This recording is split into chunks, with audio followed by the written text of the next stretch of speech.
habíamos dicho que el problema de que la sesión, nos habíamos quedado en eso, el problema de que la sesión se cortara de manera cronométrica, porque eso deja indiferente la trama del discurso, ¿no?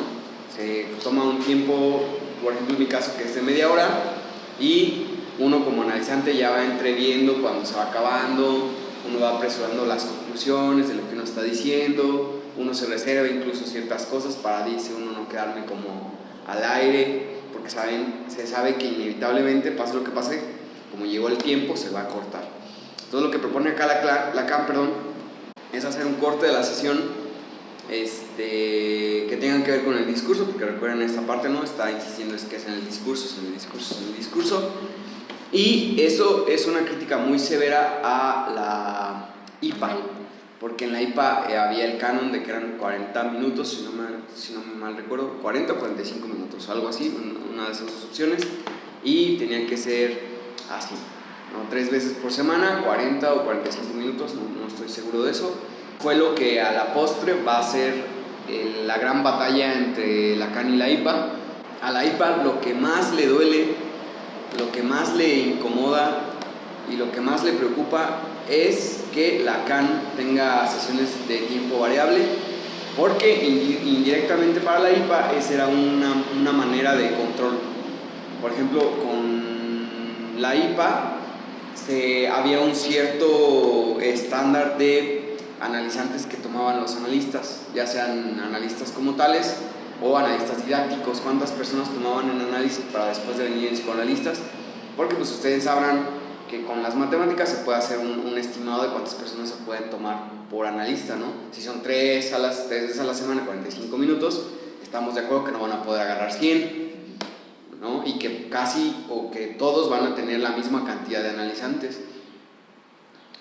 Más o menos, pues, pero sí tiene una cantidad. Y Lacan, como no estaba sujeto a esa situación, pues digamos que él tenía muchas personas en análisis, y eso era lo que a la IPA más le molestaba, más allá de lo que enseñaba, más allá de lo que decía y más allá de cómo se comportaba. Ese era el gran problema para la IPA, y es por eso que en este texto hemos estado revisando cómo es que critica los ceremoniales religiosos, que realmente no hay un fundamento teórico para establecer lo que están diciendo que tienen que ser. Este punto es uno de los también más importantes, porque empieza aquí a formularse la noción de corte de la sesión, cuando el corte para el IPA es cronométrico. Para Lacan tiene que estar directamente ligado a la trama del discurso. ¿Y cómo se va a saber cuándo cortar y cuándo no? Pues en el entramado lógico que habíamos aprendido la otra vez, ¿no? Del S1 y S2. Mi papá aquí sería S1 y mi papá acá sería S2. Entonces, como tal, si se fijan en la estructura del discurso, mi papá en S1 no significa absolutamente nada. Uno podría hacer psicología y decir, mi papá es la figura paterna que yo encuentro en una persona que me crió no biológicamente, pero para Lacan no.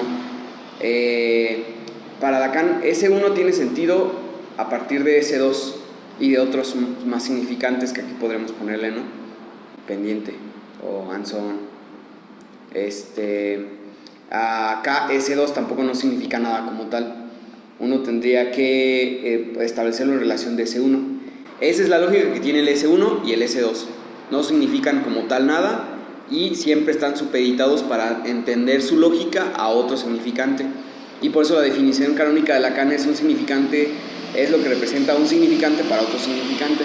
Entonces, pero en ese yo soy buena persona, es el S1, entonces la explicación que da la persona de eso sería el S2. Ajá.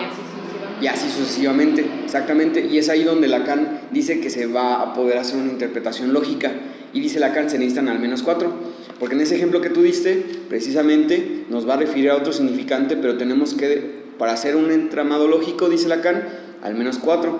Entonces esto nos va a referir a otro significante 1 y a otro significante 2, y aquí vamos viendo que se rompe otra vez lo lineal porque no existe.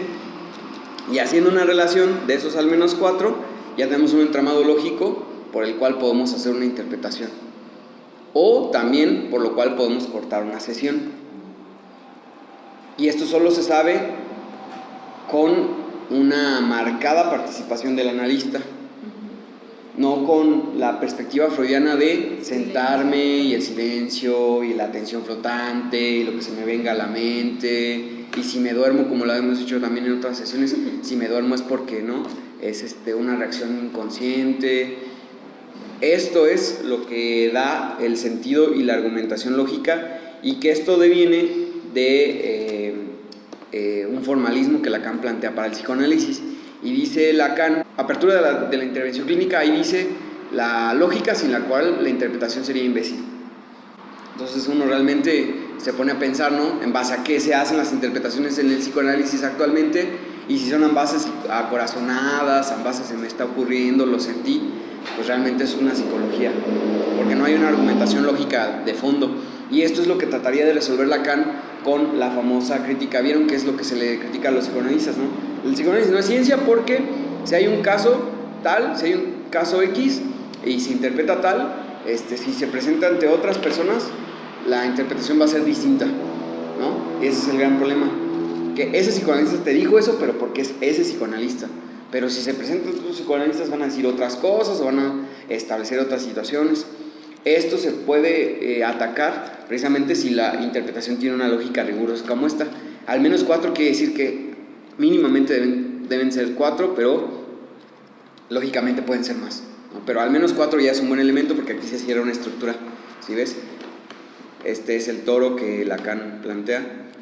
Es un toro, se cierra la estructura, uno ya puede tener, digamos, como una noción. Bien, el corte de la sesión, como está en el sentido del discurso, también tiene esta lógica.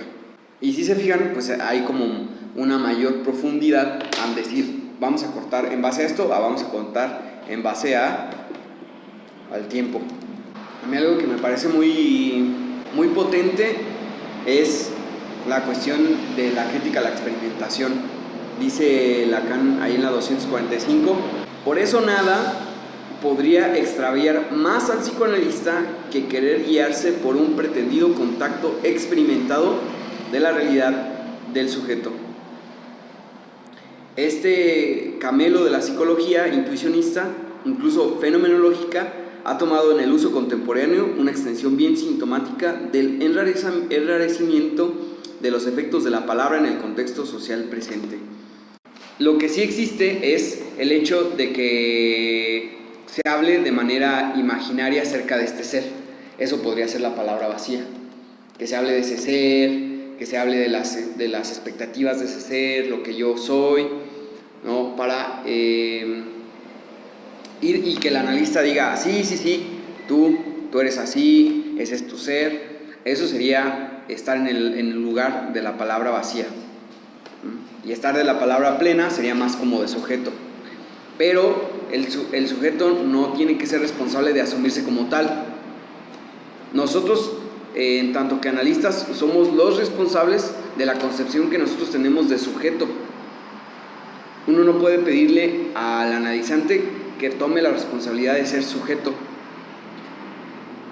sino es completamente al contrario. Nosotros como analistas tenemos la responsabilidad de tener claro para nosotros qué es esto, qué es el sujeto, porque eso es lo que va a devenir en una clínica o en otra. Si para nosotros el sujeto es el de la tradición filosófica, y por tanto, el de la tradición filosófica, lo decimos en la otra sesión, es que para la tradición filosófica, desde Aristóteles hasta Descartes, y pasando por Sartre, por la escuela francesa, incluso hasta un poquito antes de Foucault, porque Foucault es el que empieza a cuestionarlo, y también Badiou y muchos otros. Marx también ya lo había hecho, pero pues digamos que en otro escenario.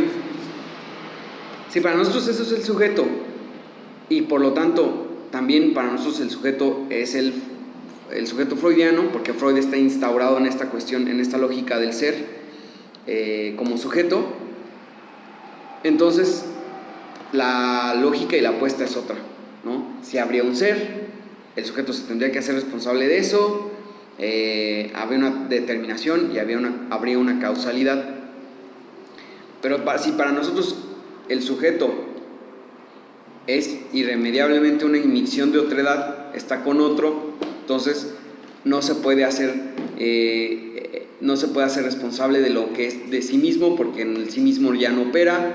El inconsciente no está dentro de él tampoco, sino el inconsciente es algo que se da entre el analista y el analizante, y es por eso que la lógica del análisis o de la clínica que uno hace está en posición, o más bien está determinada por la noción de sujeto. Entonces nosotros somos los que tenemos que ser responsables de cómo conseguimos al sujeto, y eso va a orientar en la cura, en la dirección de la cura, a un resultado o a otro resultado, dependiendo de cómo operemos con esto. Entonces, digamos que eso correspondería a la cuestión de la palabra plena y la palabra vacía, que Lacan lo va a decir de muchas maneras, de manera muy amplia en el texto. Entonces, lo que les comentaba de esta cuestión del contacto experimentado es un problemón que viene desde Freud. Hay un libro que se llama Carta a una joven psicóloga, no sé si lo han escuchado. Entonces lo que dice es una crítica que también se le hace a Freud desde afuera, desde la psicología. Dice, no, pues es que Freud a veces no tomaba en cuenta cosas muy importantes, con cómo se vestía alguien, cómo se comportaba, qué accesorios traía, por ejemplo, cómo se sentaba. Y era lo que decíamos nosotros, ¿no? Que buscar más allá de la palabra inevitablemente es buscar eso. Es buscar otras cosas que no tengan nada que ver con la palabra, como la manera de vestirse, la manera de actuar, etcétera, etcétera. También Freud, acuérdense que tenía un contacto experimentado con la realidad del sujeto, es decir, las personas que iban a su análisis, Freud las conocía o conocía sus contextos, porque eran de personas muy allegadas a él, familiares, amigos, etcétera. Ahora, uno inevitablemente se va a encontrar en el análisis con la cuestión de la mentira. ¿Cuándo miente el analizante?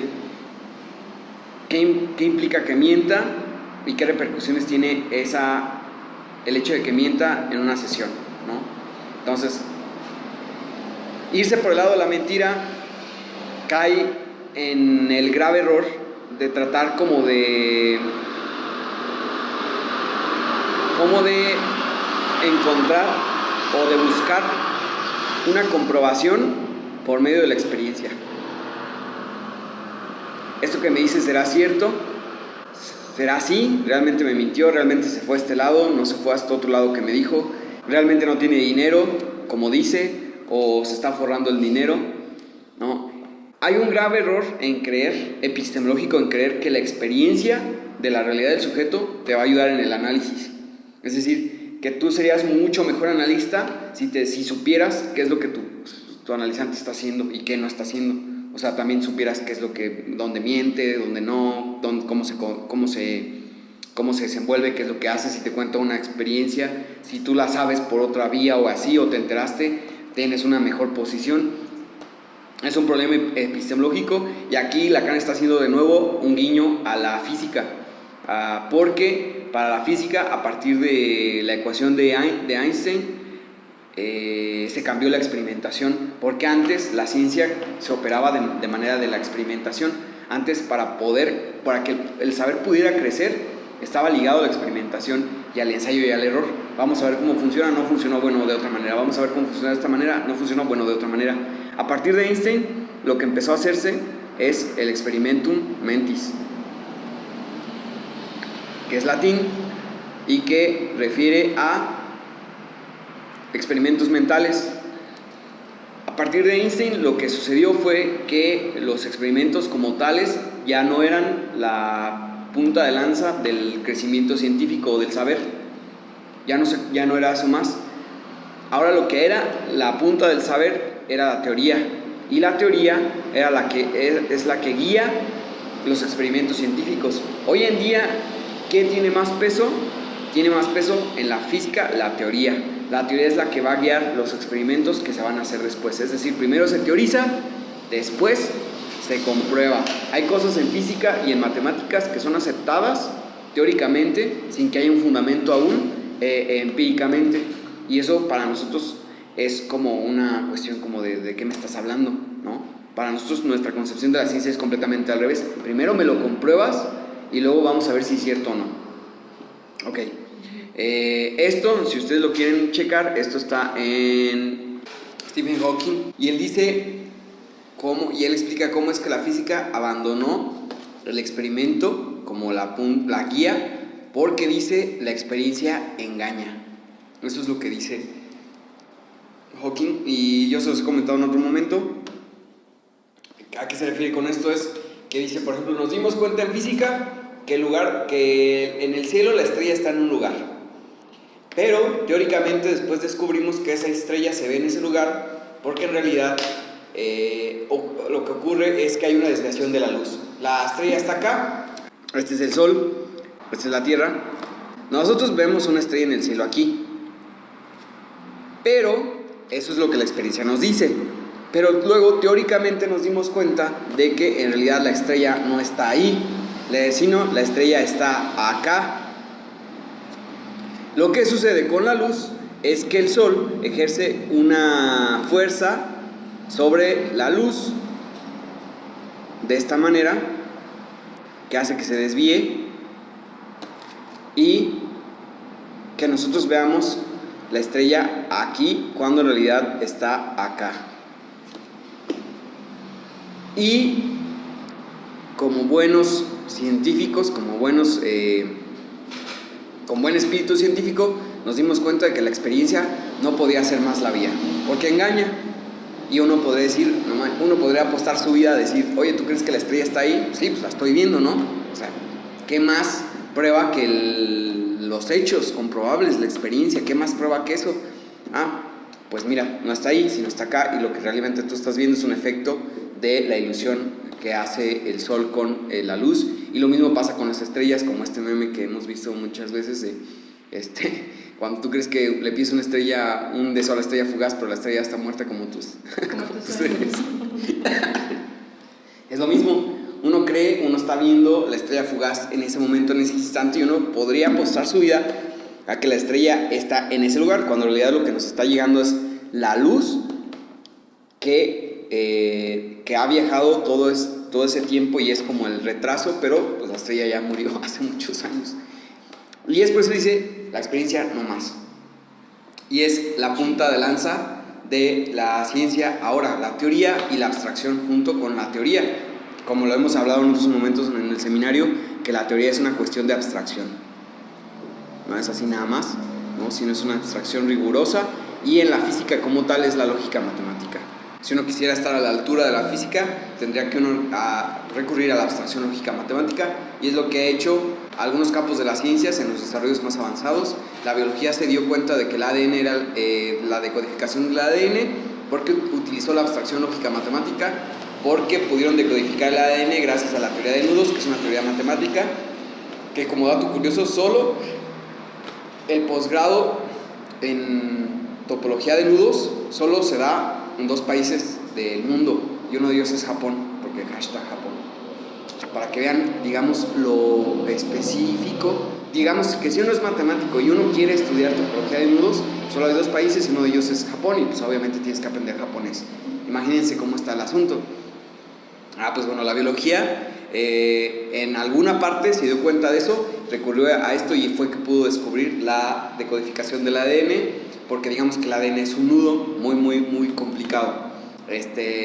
Ya también les he puesto muchas veces el ejemplo de la química, que el último premio Nobel del 2016 fue de un quinto estado de la materia, y ese quinto estado de la materia lo descubrieron también por topología. Uno podría decir que tiene que ver la topología con cosas que no existen, ¿no? Figuras planas de 2 dimensiones, bla, bla, bla, ¿no?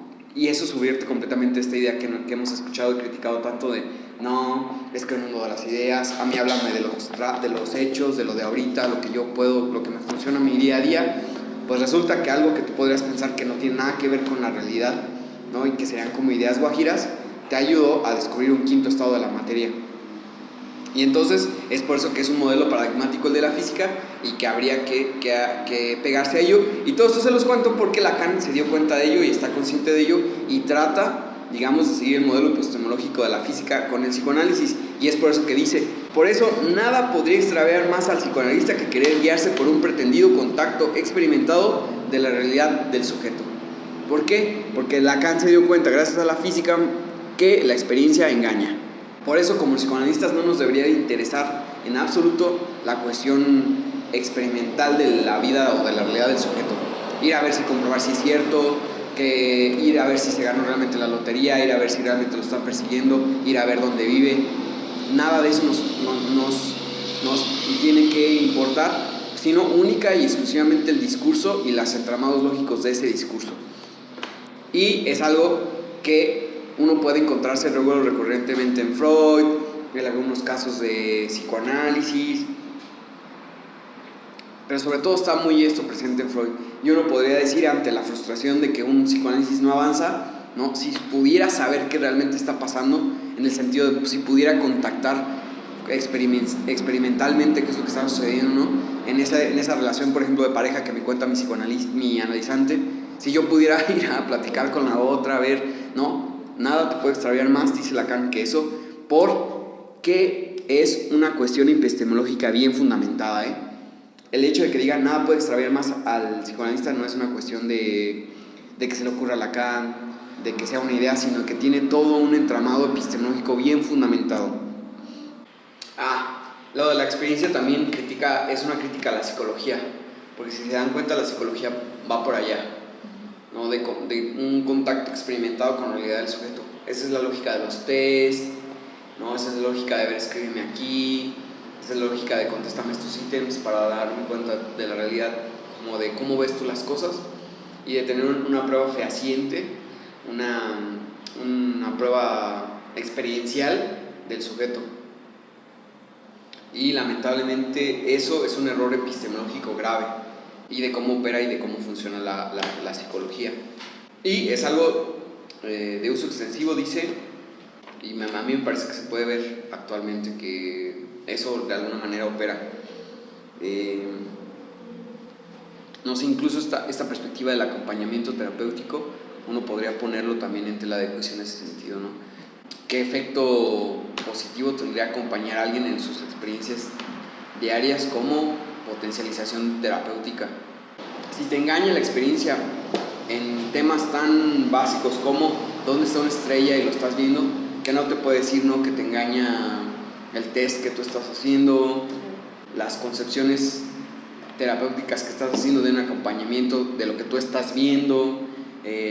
¿Cómo no te va a engañar la percepción que tú tienes como psicólogo social, por ejemplo, de la intervención que haces en una población, en una comunidad, ¿no? En la 246, después de ese párrafo va a ser una crítica al análisis de control, que se le llama la supervisión.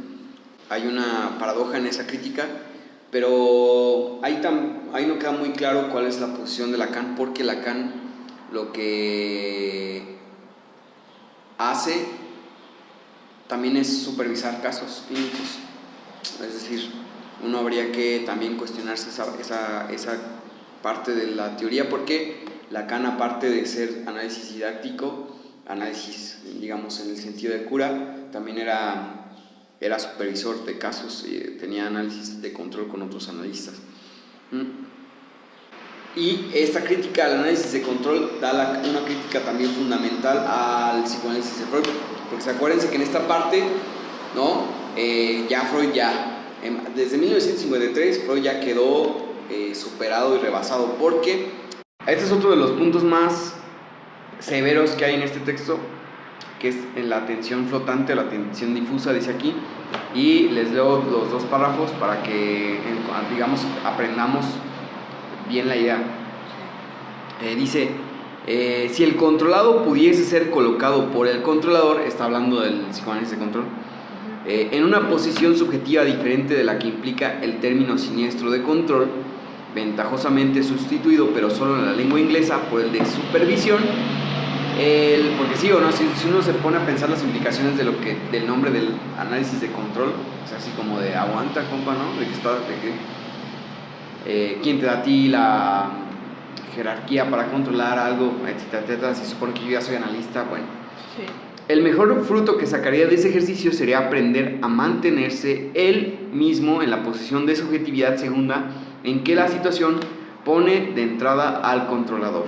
Encontraría en ello la vía auténtica para alcanzar lo que la clásica fórmula de la atención difusa y aún distraída del analista no expresa sino de manera muy aproximada. Pues lo esencial es saber a lo que esa atención apunta. Seguramente no, todo nuestro trabajo está hecho para demostrarlo a un objeto más allá de la palabra del sujeto, como algunos se constriñen a no perderlo nunca de vista. Si tal debiese ser el camino del análisis, sería sin duda a otros medios a los que recurriría, o bien sería el único ejemplo de un método que se prohibiese los medios de su fin. ¿Qué nos está diciendo Lacan?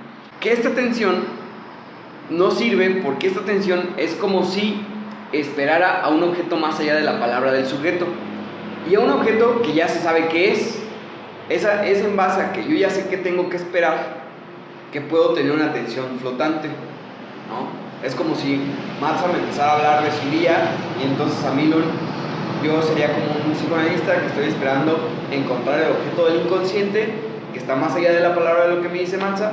Entonces cuando ella, si yo fuera Freud, empezara a hablar, no sé, de algo que tuviera que ver con lo sexual, entonces ahí la atención flotante, la atención difusa ya opera, ¿no? Es así como yo estoy acá, sí, atención difusa, si te oigo, no te escucho, pero te oigo. Entonces cuando tú empiezas, no, y entonces una sombrilla, como para Freud el falo era una representación fálica del pene, una sombrilla, ¿no? Ahí la atención difusa, digamos, se centra, porque ahí digamos que estaría lo inconsciente. Ese es el gran problema, que el analizante puede hablar y puede hablar y puede hablar cosas muy complejas y que tienen que ver con su historia, pero en la atención difusa uno estaría esperando lo que uno ya sabe que va a venir, ¿no? Cuando me hable de su mamá, cuando me hable de su infancia, cuando me hable de la sexualidad, cuando me hable de ese entramado teórico que Freud ya había establecido, entonces es ahí cuando yo debo de poner atención, y es donde ahí está el objeto del inconsciente.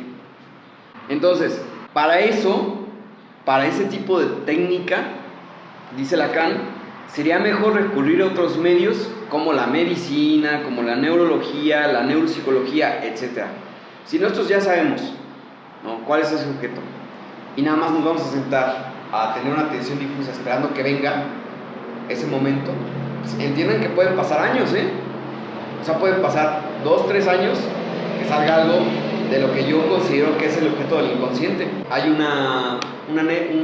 caso que era una mujer que le tenía fobia al semen, y que esa fobia al semen le empezó cuando fue su fecha de nacimiento. Entonces la señora podía tener relaciones sexuales chidas con su pareja, y etcétera, etcétera. Esta cuestión de que el semen es un agente erótico en las relaciones, etcétera, etcétera. Pero hubo un momento en el que ya no, que era fóbica, ya no podía, entonces no podía mantener una relación sexual, y se supone que eso inició cuando fue su fecha de nacimiento. Y un día se pone ebria, cuenta Maud Manoni, y llega a análisis con unas copas, y entonces le dice: vengo a decirle algo que pues que ya no puedo como no decírselo, o como ya no puedo como guardarlo más, ¿no? Yo no tengo que claro la cuestión de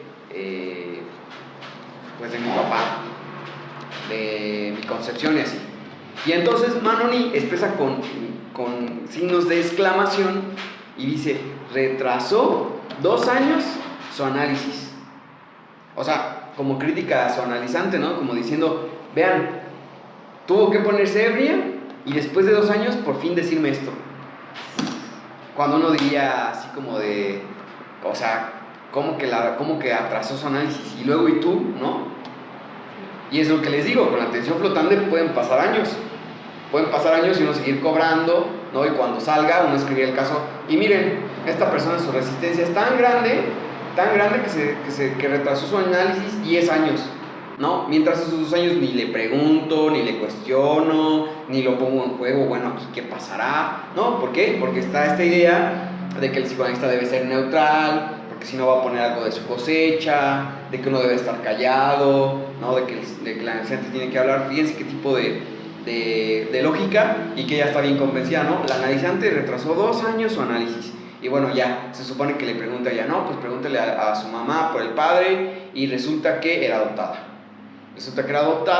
Y que fue una manera, según Maud Manoni, de la fobia al semen, fue una manera como de traer a flote otra vez la cuestión de la concepción y de que este hecho de que era un secreto para la señora que ella era adoptada, ¿no? Entonces ya se da cuenta, hace consciente lo inconsciente, entonces ya la fuga del semen desaparece. Pero la cuestión ahí es esta situación de que retrasó su análisis 2 años, porque está esta lógica. Y en esta lógica de la atención flotante y la atención difusa, junto con buscar más allá de la palabra, junto con todas las críticas que le ha hecho Lacan a Freud, insistente y contundentemente, te puedes aventar 10 años de análisis. No sé si Victoria González les ha contado a ustedes por qué no le gusta el psicoanálisis. Porque dice que ella se aventó más de 10 años y que no pasó nada. Y uno puede decir, o sea, la neta tienes razón. Por muy neuropsicológica que seas y por muy que tu concepción de la psique sea otra, la neta tienes razón en estar, ¿no? Porque dice, perdí mi tiempo, perdí mi dinero, pues sí, claro, uno le cree que no pasó nada porque uno está viendo que esa es la lógica del psicoanálisis. Atención difusa, atención flotante, no pasa nada porque yo ya sé qué debo de esperar. Y como yo ya sé qué debo de esperar, hasta que el analizante no me lo diga, yo no sé. Son sus resistencias, bla, bla, bla. Y también dice Lacan, pero tampoco no debemos de caer en el otro aspecto de la confesión, ¿no? Que me confiese. Pues claro que no, tampoco eso no es la vía, porque lo va a poner en juego acá. La confesión no genera ningún resorte del inconsciente, es decir, no cambia ninguna posición, no cambias del moi al je, y eso opera no solo en psicoanálisis, opera en cualquier lugar. Cuando tú llegas a decirle a alguien, oye, no manches, la neta, aquí qué pasó, cómo está esto, a mí me parece que esto es así, no, mira, sí es así, no, ándale pues sí, sí es así como tú dices, eso es lo que sucede, no cambia nada. O sea, por ejemplo, regresando a la atención flotante, con esto quiere decir que, digamos, el hecho de estar en la atención flotante le quita de cierta forma como la responsabilidad de ir al analista, de ir haciendo esta relación lógica, por ejemplo, de la que hablábamos hace rato, y es nada más pues a ver qué me dice, ¿no? Y no va haciendo una conjetura clara ni precisa de lo que va diciendo el analizante. Claro, sí, totalmente. Y de hecho Maud Manoni confiesa, porque es que una cosa que confiesan los psicoanalistas, que yo le dije, no sé por qué, le dije a la analizante, pregúntele a su madre por su concepción. Y es lo que dice. Realmente yo no sé por qué le dije que fuera y le preguntara, y pues resultó. Porque se supone que eso siente ella, porque los psicoanalistas sienten que eso está bien chido, porque es ahí donde el inconsciente sale, ¿no? Donde el inconsciente del analista sale y se contacta con el otro inconsciente y magia ocurre. No, hay que tener un entramado lógico, ¿no? Para poder decir, y uno como psicoanalista no debería de sentirse orgulloso por decir, ay, no sé por qué, sí, le dije esto. Ajá. Pues entonces, ¿a qué estás jugando? Y entonces uno entiende que las críticas de la psicología, de otras ciencias, de las neurociencias, al psicoanálisis tienen su razón de ser. O sea, por mucho que nos duela, que digan, es que esas son incluso charlatanerías, pues sí, o sea, de algún modo sí. Si no tiene un entramado lógico y si no te estás cuestionando el por qué está surgiendo de esa manera, pues sí, totalmente. Entonces, sí, es como yo les decía la otra sesión, si tú te dedicas a hacer un entramado lógico de esta magnitud, pues entonces se entiende o es entendible que cobres. Imagínate, ¿no? Estar en cada sesión buscando un entramado lógico, estableciendo ese 1, ese 2, por aquí, por acá, pues entonces tiene lógica que cobres por tu trabajo. Pero si nada más vas y te sientas a ver qué me dice y anotas una cosa, anotas otra y se te avientan 10 años de a 500 pesos por sesión 2 veces a la semana, ¿de qué se trata entonces? ¿Me explico? ¿Qué es lo que está sucediendo entonces? ¿Es un engaño y es un estilo de estafa? Si tú cobras por estar haciendo un entramado y estar buscando ese 1, ese 2 y un entramado lógico, el nivel de complejidad que tiene un análisis en este sentido, entonces se entiende que cobres, ¿no? Por ese trabajo. Pero si nada más estás haciéndole ahí al menso con atención flotante, y como el Mario que cobra 500 varos por sesión, porque según él cobra, él Freud en alemán. No, pues exactamente, y son las cosas que se tienen que cuestionar y que se tienen que poner en juego, y se entiende pues que reaccionen como reaccionan, ¿no? prácticamente le estás diciendo, oye, tú estás haciendo como una charlatanería, ¿no? Porque no estás en este sentido, pues se entiende que reaccionen como reaccionan y se busquen y todos esos tipos de situaciones. Y entendemos esta parte, ¿no? Si eso es, pues entonces vamos a recurrir a otro método, al método de la confesión, ¿no? Le inyectamos el suero de la verdad, que dice el que critica a Lacan en la criminología y el psicoanálisis. Hay un texto que se llama más o menos así, que habla de la criminología y el psicoanálisis. Pues nada más le inyectamos un suero de la verdad y que nos diga, ¿no?, los secretos más oscuros de su ser, y ya está, porque como son los secretos más oscuros, son los más inconscientes, y ya. O recurrimos a la neuropsicología, vemos qué área del cerebro se está activando, ya sacamos conjeturas, y ya recurrimos a otras cosas. Tengo una duda medio mensa. Lacan ya no habla del inconsciente, ¿verdad? ¿Sí? ¿Sí? ¿Sí? ¿En qué textos? Por ejemplo, en el 11 dice, el inconsciente está estructurado con un lenguaje. En el del sujeto, el sujeto por fin cuestionado, establece, digamos, los diferentes inconscientes que hay y cuál es el inconsciente con el que trabaja él. Hay 11 inconscientes y ahí establece, por ejemplo, el inconsciente de lo cotidiano, ¿no? Lo que la gente se refiere cuando es inconsciente, lo inconsciente de Freud, lo inconsciente de la psicología del yo, lo inconsciente de la filosofía. Sí. Está en este mismo... Sí, se llama el sujeto por fin cuestionado. Y lo que sí ya no va a hacer es hablar en el inconsciente en el sentido de Freud, como el inconsciente como un lugar dentro de nosotros, un lugar oscuro de donde salen cosas. Ya suena risible, ¿no? Pero es que en algún momento esto nos pareció con mucho sentido. En el primer momento en el que nos acercamos a Freud, esto nos pareció con mucho sentido y dijimos, no manches, sí, ¿no? Yo tengo dentro de mí una zona muy oscura, ¿no?, donde salen cosas así feas y están reprimidas, y te queda clarísimo. Pero habría que sospechar de esas cosas que a primera te suenan y dices, Simón, eso es. Habría que sospechar mucho de eso.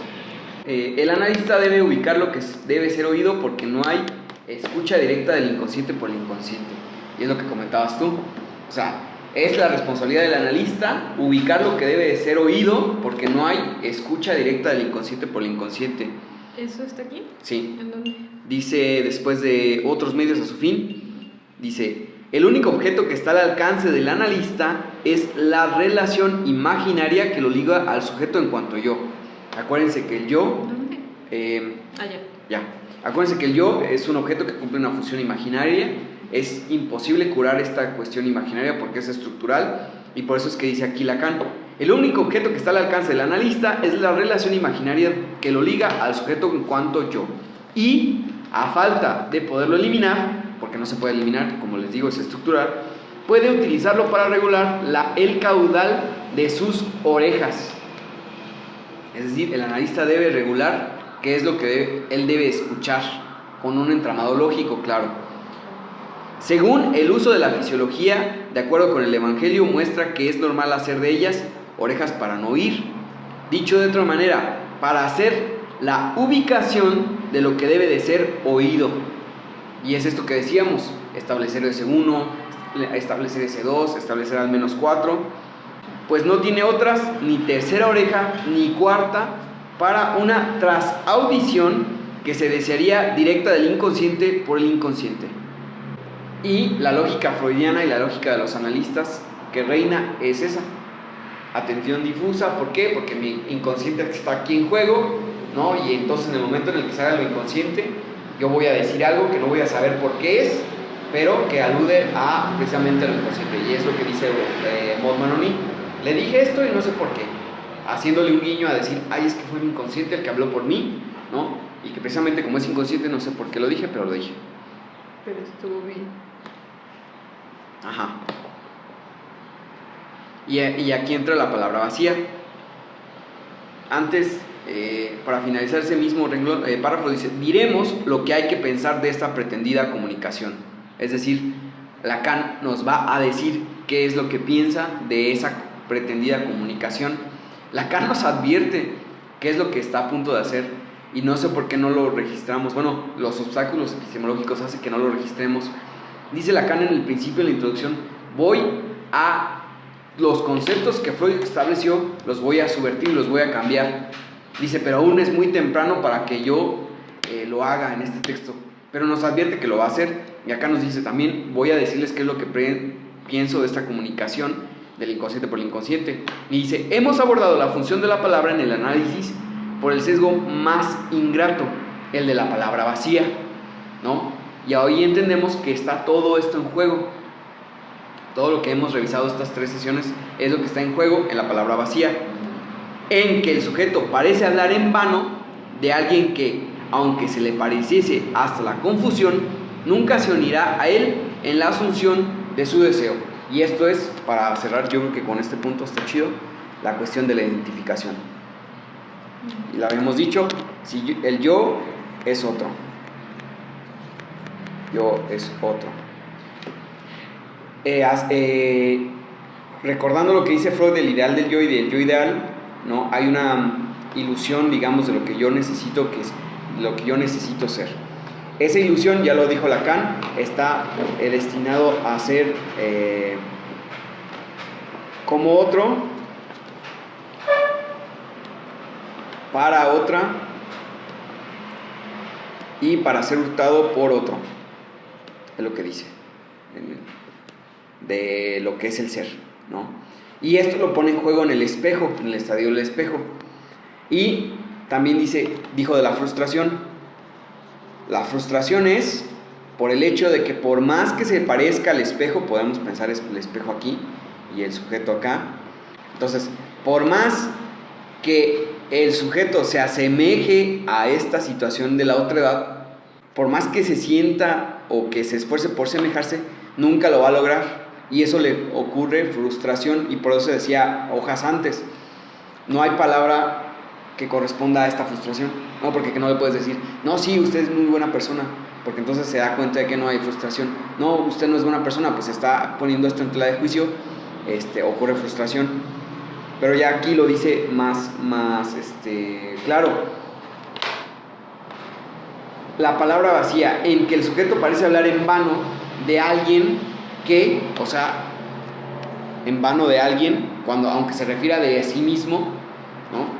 Está el ser acá, que es un constructo, acuérdense, aunque se le pareciese hasta la confusión, ¿no? Esta confusión de la micción de otredad, que no se sabe cuál es uno y cuál es otro, nunca se unirá a él en la asunción de su deseo. No hay identificación. Esto también es lo que está en juego en el análisis. Perdón, ¿no hay identificación entre el yo y el otro? Ajá. Por ejemplo, esto es una cuestión en México bien cultural. Los médicos que son médicos. ¿Por qué muchos de los médicos son médicos? Porque el papá era médico. Porque la familia espera que seas médico. Entonces tienes que ser médico, ¿no? Entonces, esa identificación va a ocurrir frustración, porque nunca vas a llegar a ser lo que se espera que seas. Jamás. Por más que tú seas médico y el mejor médico, el más médico de todos los médicos, no puedes tú tú no puedes obtener satisfacción de esa identificación, porque esa identificación es imaginaria, porque estás en pos de... Pero esa identificación sería como el deseo. O sea, por ejemplo, es como muy bueno, pero mi deseo de ser médico. Ajá, de que hagas tuyo el deseo de ser médico, porque el deseo de ser médico está en esta relación. O sea, no hay identificación en psicoanálisis, porque de lo que se trata es de poner en juego esa identificación de ese deseo mismo. Pero cuando dice deseo, ¿se habla de eso? Sí. Nunca se unirá a él en la asunción de su deseo. Porque es lo imaginario, ¿no? Por ejemplo, yo deseo ser flaquita, bueno, pues no así, pero yo quiero ser tanto, pero ese deseo no viene estrictamente de mí, sino de algo más fuera de mí. Claro. Y por eso es la frustración. Claro. Después va a ser, en el seminario 2 se puede ver esto muy claro, muy claro, a pesar de por lo que les puedan contar. Va a decir, el inconsciente es que para Lacan todo está en la otredad. El inconsciente es el discurso del otro. Dice, el inconsciente es el discurso del otro, el deseo es el discurso del otro, y culmina, el yo es otro, quiere decir esto. Y entonces, ese está en juego. Por más que uno quisiera, como no, apropiarse del deseo y decir yo soy como mi mamá espera que yo sea, como mi papá espera que yo sea, como la sociedad espera que yo sea, por más que tú digas ese es mi deseo, lo único que vas a acarrear es frustración, porque no vas nunca a identificarte con eso, nunca vas a llegar a ser. Y es otra de las cosas que está en juego, y es otra de las cosas que tiene que ver con la palabra vacía. Poner en juego el deseo correspondería a una más posición del je, ¿no? Más simbólica, y del moi. Luego para Lacan no va a ser tan diferenciable esta cuestión de lo simbólico y lo imaginario como parece ser aquí. Porque aquí parece que el deseo sería solamente como cuestión de lo imaginario, ¿no? Vaya, está regulado por lo imaginario. No, sí, porque estaría como en la ceremonia del espejo. Porque está en el otro. Uh-huh. Y el simbólico sería acá. Eso. Sí, el imaginario es este, mira. El imaginario es este. Este es el imaginario. ¿Mm? Sí. Entonces, el campo visual para Lacan en el esquema óptico sería esto lo simbólico. Y esto sería lo real. Ay, se sume cuando lo escribo. Y poner en juego el deseo estaría en campo de acá, ¿no? De darte cuenta de cómo se opera aquí y ya no en este sentido de lo que ya yo no del imaginario. Ya no lo imaginario como tal. La cuestión compleja aquí es darse cuenta de que no existe en Lacan como tal puro simbólico, puro imaginario o puro real.